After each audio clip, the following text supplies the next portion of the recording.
Hey everybody, this is D Hunter, bringing another action figure review.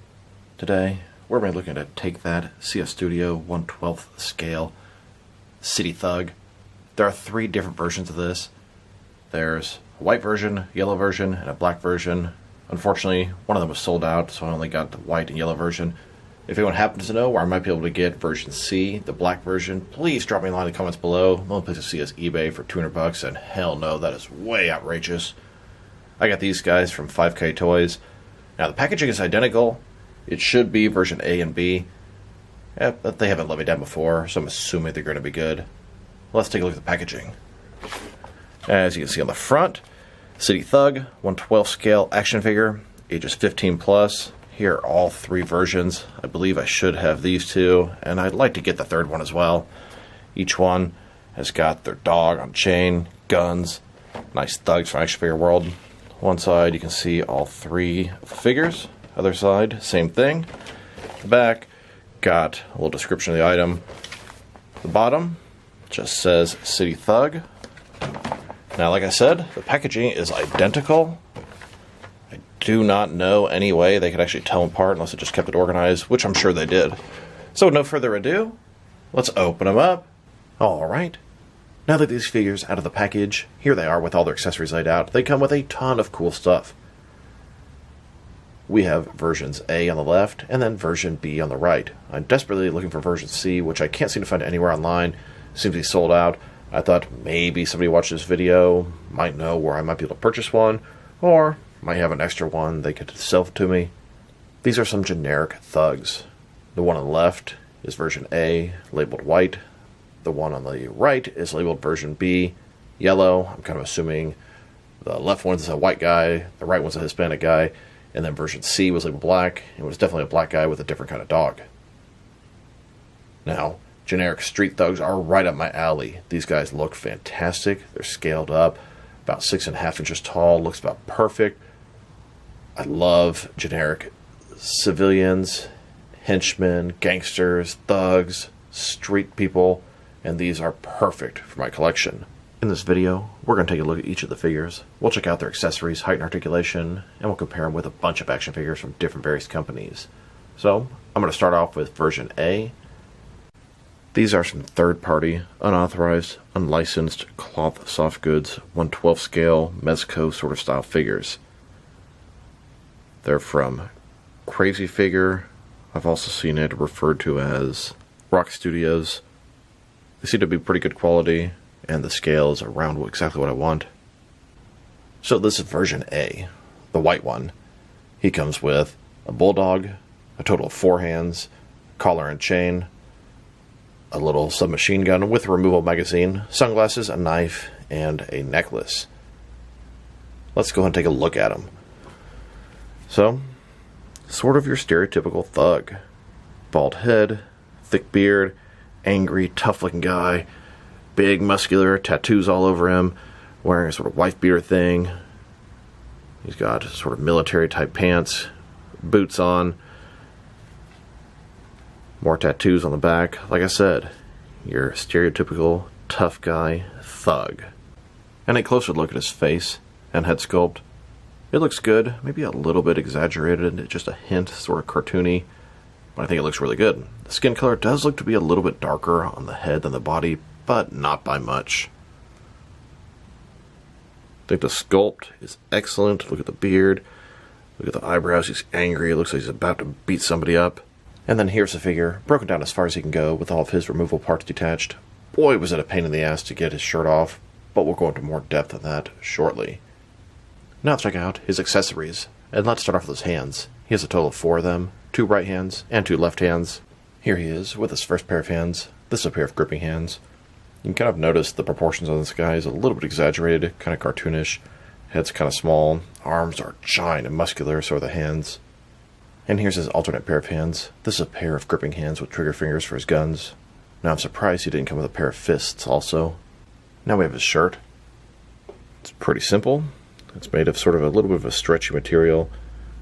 It's just a black wife beater. Here he is, without the shirt on.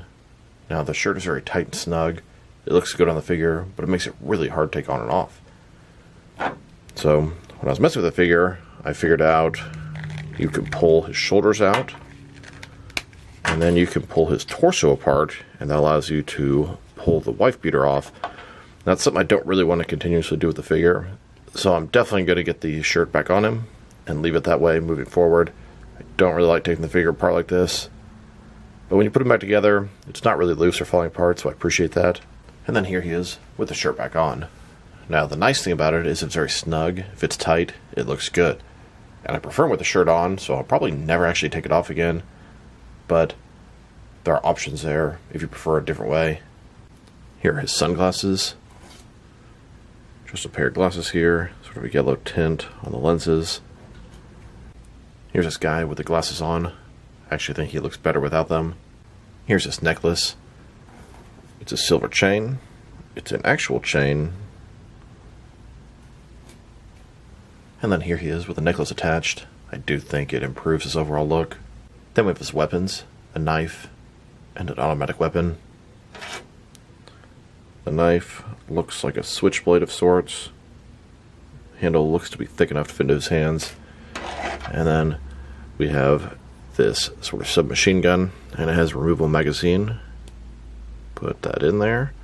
It looks pretty good. Would have been nice if it came with 2 of the magazines, but it didn't. Sculpt, paint, it's all good. Here he is, holding his knife. His hand is just enormous, and the head is too small. Kind of noticeable in a shot like this. And then here he is, holding his gun. And then we have his bulldog with attached collar and chain. Now the collar itself, not really sure how that's going to go on the bulldog. It looks like you're going to actually have to unstrap it and put it around his neck. Then it has another actual chain with a little sort of loop here for him to hold. Then we have the actual bulldog himself. Look at that smile. I know that's how they sort of breathe, but God, it looks like he's almost Jokerized. Scope's good, very muscular, small, and it's definitely a boy. And here he is, holding the leash attached to the dog. Yes, I had to actually unloop the collar and then loop it back around the dog's neck. Very small, very delicate and careful, but the end result is pretty good. Now that we've taken a pretty good look at the figure and his accessories, let's check out his height.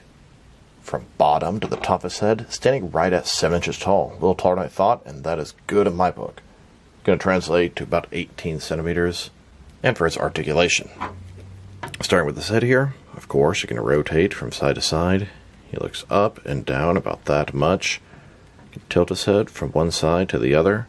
Shoulders on a ball joint goes out way more than 90 degrees. Up, down, around, all that good stuff. He's got bicep cut below that.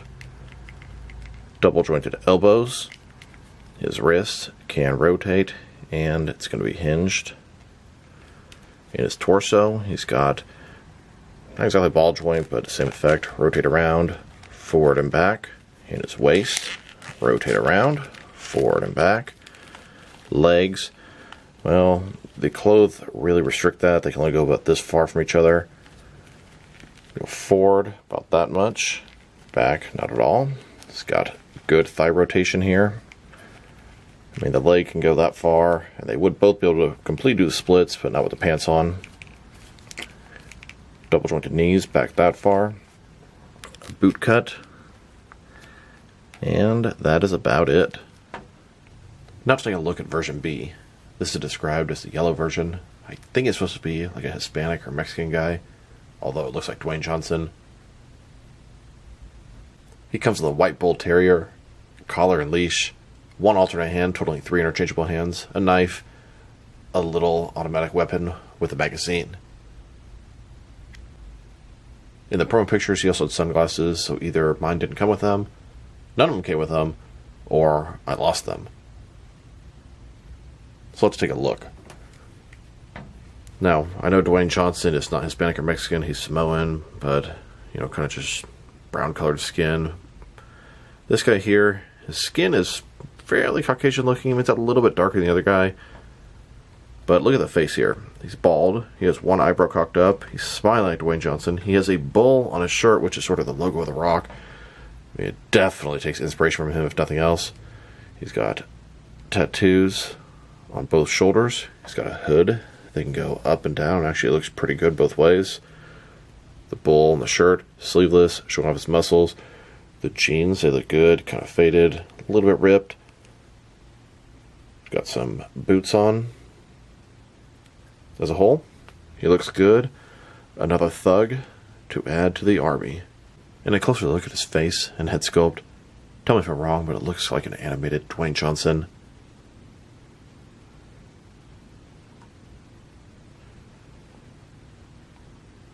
And here's the figure, broken down as far as he can go, with all of his removable parts detached. It's the same process with the hoodie. Popped off the arms, took the torso apart, slid off the top. I do believe it's the exact same base body, both the figures with different clothing on top, and slightly different skin tone. And I'm sure the black one is also the same. Now let's check out his accessories, starting off with his hands.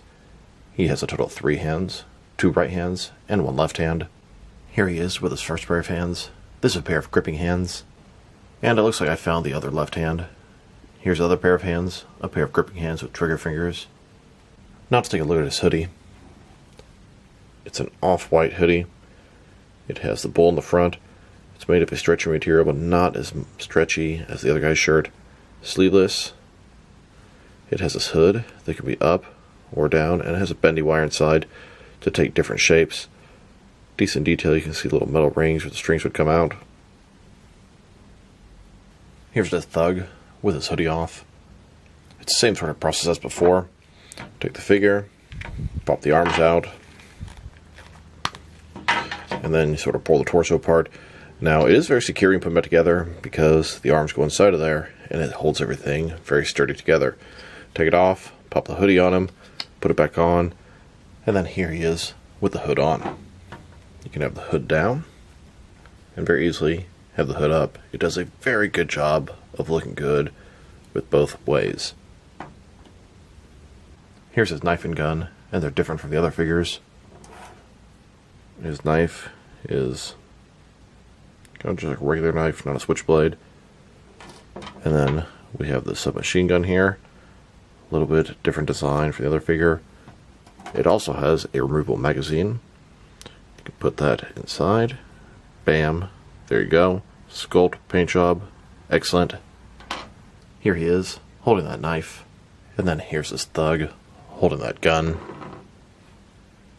Now let's take a look at the dog and the leash. It's the exact same leash, except this one has a black collar. The other one had a brown collar. I have to do the same sort of process to open it up and shut it. And it has the same chain with a loop at the end for the hand. And here's his dog. It's a white bull terrier. It's the target dog.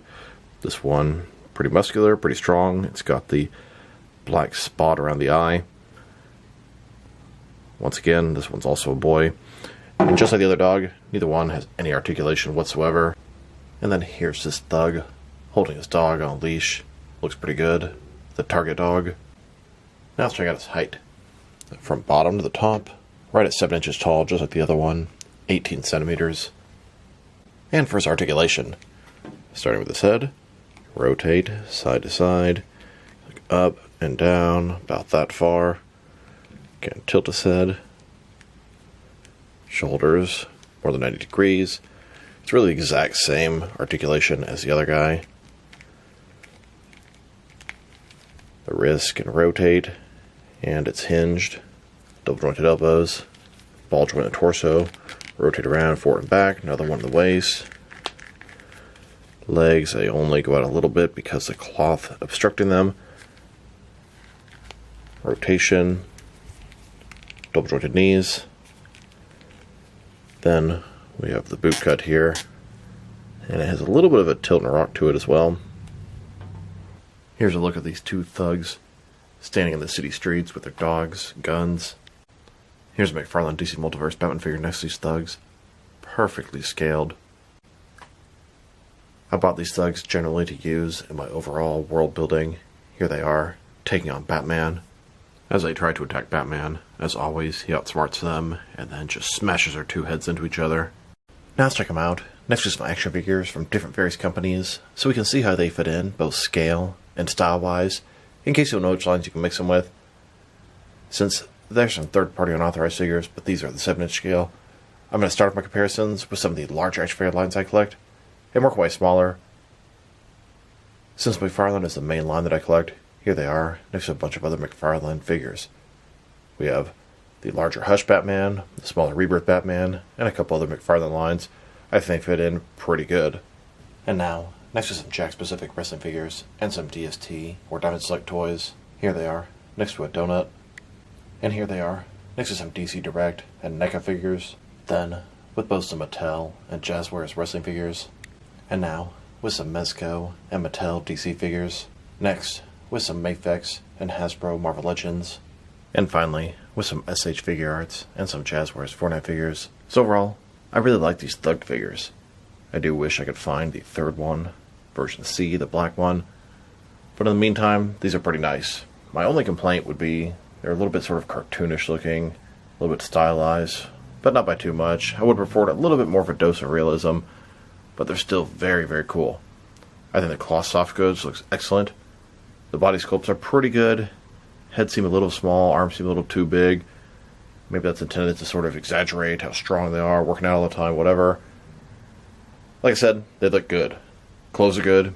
Accessories are good. The dog's cool. Overall, I'm very happy. Just a little bit of proportion and sort of cartoony looking. If I were to rate these guys, I'm going to give them a 7 out of 10. They're both very nice figures. I think they pulled it off. It looks very nicely. So this is D Hunter. Thank you guys for watching this video. If you liked the video, press like below. If you have anything you want to say about the video, add to the comment section. If you want to see additional action figure reviews from me, press subscribe. I do appreciate when you do that. Once again, this is D Hunter. Thank you guys for watching this video, and I will talk to you guys real soon.